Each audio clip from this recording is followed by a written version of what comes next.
Bismillahirrahmanirrahim. Assalamualaikum warahmatullahi wabarakatuh. Selamat siang. Salam sejahtera bagi kita sekalian. Shalom, salve. Om Swastiastu, Namo Buddhaya. Salam kebajikan. Pada siang hari ini, tanggal 17 Februari 2025, baru saja saya pimpin rapat kabinet terbatas bersama Menteri-Menteri Perekonomian Kabinet Merah Putih. Kita telah membahas perkembangan ekonomi, saya diberi update, saya diberi laporan perkembangan oleh Menteri Perekonomian. Saya sangat gembira bahwa perekonomian kita terkendali, inflasi kita salah satu terendah saat ini di dunia, pertumbuhan kita juga diperkirakan tetap di atas rata-rata dunia, hampir semua sektor berjalan dengan terkendali, walaupun perkembangan geopolitik dunia penuh ketidakpastian.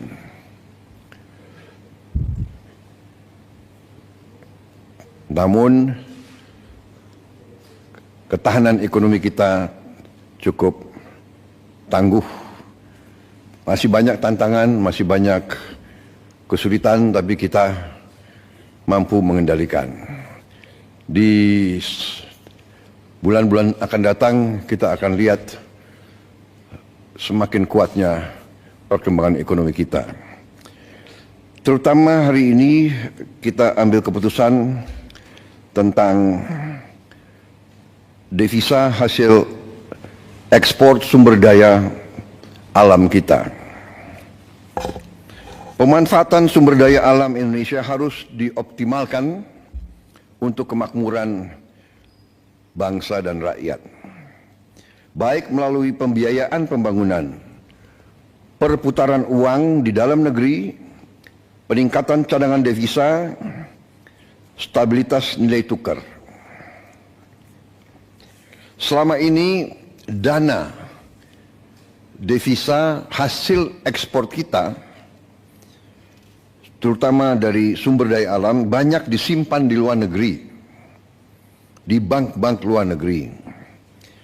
Dalam rangka memperkuat dan memperbesar dampak dari pengelolaan devisa hasil ekspor sumber daya alam, maka pemerintah menetapkan peraturan pemerintah nomor 8 tahun 2025, di mana pokok substansinya adalah sebagai berikut. Pertama, pemerintah menetapkan bahwa kewajiban penempatan devisa hasil ekspor sumber daya alam dalam sistem keuangan Indonesia akan ditingkatkan menjadi 100% dengan jangka waktu 12 bulan sejak penempatan dalam rekening khusus DHE SDA di dalam bank-bank nasional. Ketentuan ini berlaku untuk sektor pertambangan kecuali minyak dan gas bumi, perkebunan, kehutanan, dan perikanan. Untuk sektor minyak dan gas bumi dikecualikan dengan tetap mengacu pada ketentuan PP nomor 36 tahun 2023. Dengan langkah ini, di tahun 2025, devisa hasil ekspor kita diperkirakan bertambah sebanyak 80 miliar dolar Amerika. Karena ini akan berlaku mulai 1 Maret. Kalau lengkap 12 bulan, hasilnya diperkirakan akan lebih dari 100 miliar dolar. Selain itu, pemerintah juga memberi ruang bagi eksportir untuk tetap menjaga keberlangsungan usahanya dengan mengizinkan para eksportir tersebut menggunakan DHE SDA yang ditempatkan dalam rekening khusus untuk penggunaan sebagai berikut. 1. Penukaran ke rupiah di bank yang sama untuk menjalankan kegiatan operasional dan menjaga keberlangsungan usahanya. 2. Pembayaran dalam bentuk valuta asing atas kewajiban pajak, penerimaan negara bukan pajak dan kewajiban lainnya kepada pemerintah sesuai peraturan perundang-undangan.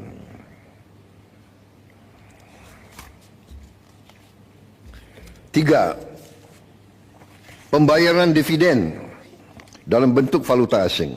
4. Pembayaran untuk pengadaan barang dan jasa berupa bahan baku, bahan penolong atau barang modal yang belum tersedia, tidak tersedia, tersedia namun hanya sebagian, tersedia tapi spesifikasinya tidak memenuhi di dalam negeri dalam bentuk valuta asing. 5. Pembayaran kembali atas pinjaman untuk pengadaan barang modal dalam bentuk valuta asing. Selanjutnya, dalam pasal ini telah diatur pula penerapan sanksi administratif berupa penangguhan atas pelayanan ekspor bagi yang tidak melaksanakan peraturan pemerintah ini. Selanjutnya, pengaturan kewajiban penempatan DHE SDA terhadap komoditas sektor pertambangan minyak dan gas bumi tetap mengacu kepada PP nomor 36 tahun 2023. Ketentuan masa berlaku ditetapkan pada tanggal 1 Maret 2025.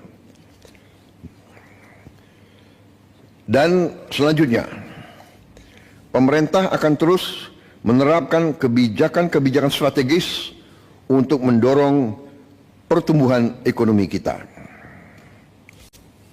Saudara-saudara sekalian, dalam kuartal pertama tahun ini,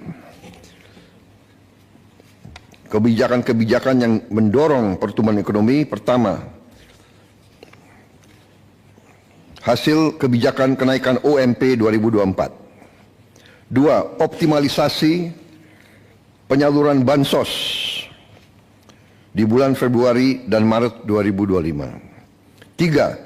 Pencairan THR bagi ASN dan pekerja swasta di bulan Maret 2025. 4. Stimulus pada bulan Ramadan, yaitu A. Diskon harga tiket pesawat, B. Diskon tarif tol, C. Program diskon belanja, D. Program pariwisata mudik lebaran, E. Stabilitas harga pangan. 5. Paket stimulus ekonomi. A. Diskon tarif listrik, B. PPN DTP pembelian properti dan otomotif, C. PPN BM DTP otomotif, electronic vehicle dan hibrida, D. Subsidi pajak DTP motor listrik, E. PPH DTP sektor padat karya. 6. Optimalisasi program makan bergizi gratis. 7. Optimalisasi penyaluran KUR. 8. Panen padi terrealisasi secara optimal, di mana sudah ada laporan bahwa produksi beras kita meningkat secara signifikan.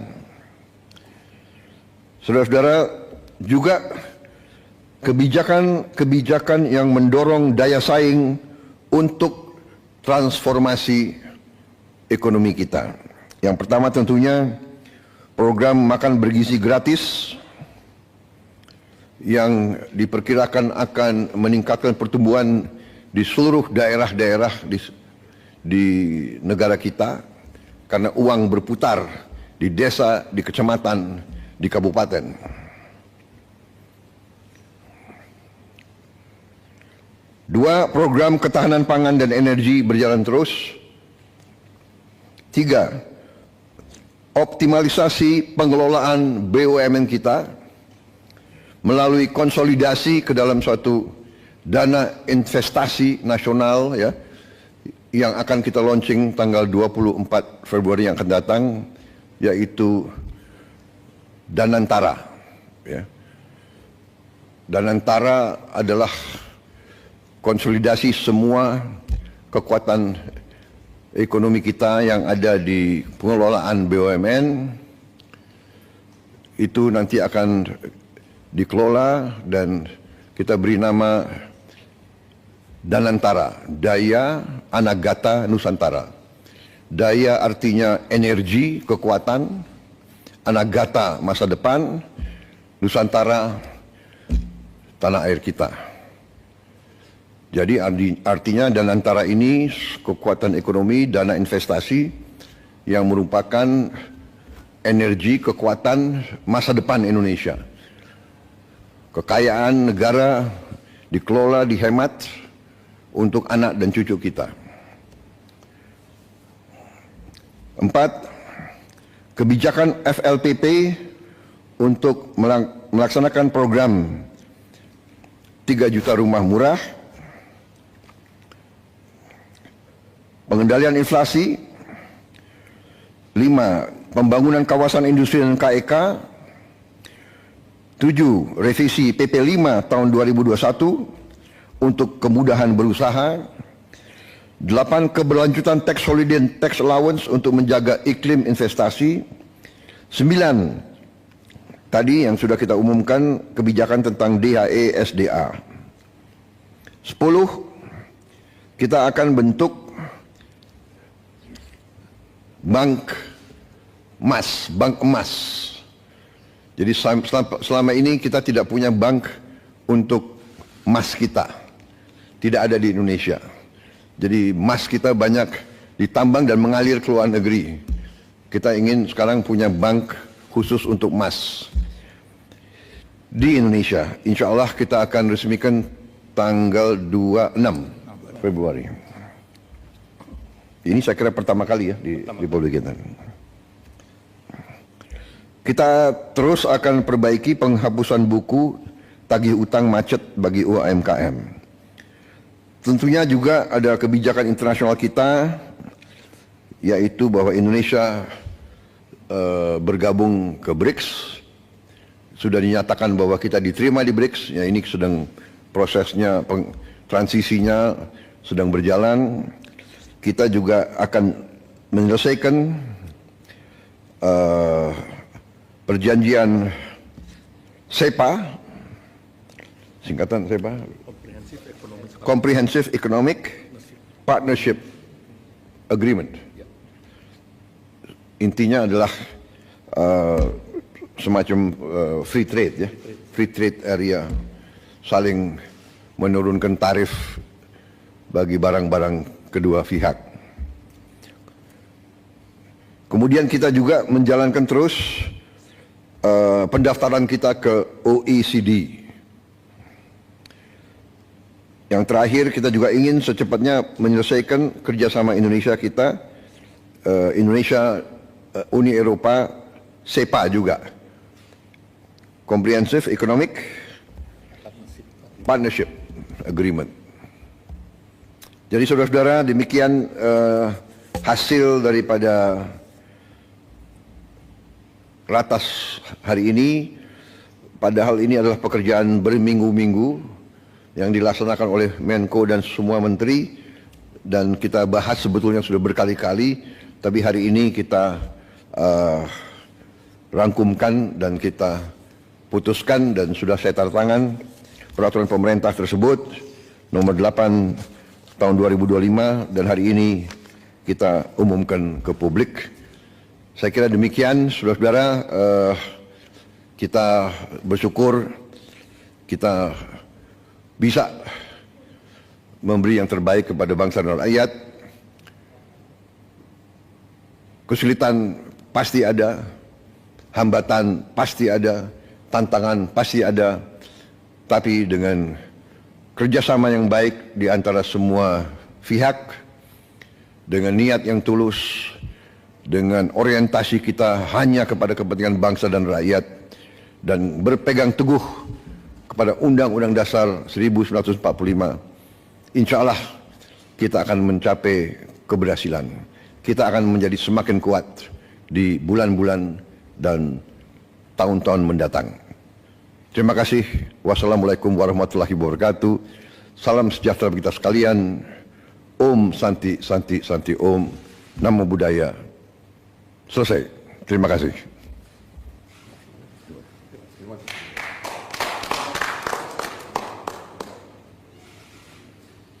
Thank you, sir. Thank you, sir. Terima kasih.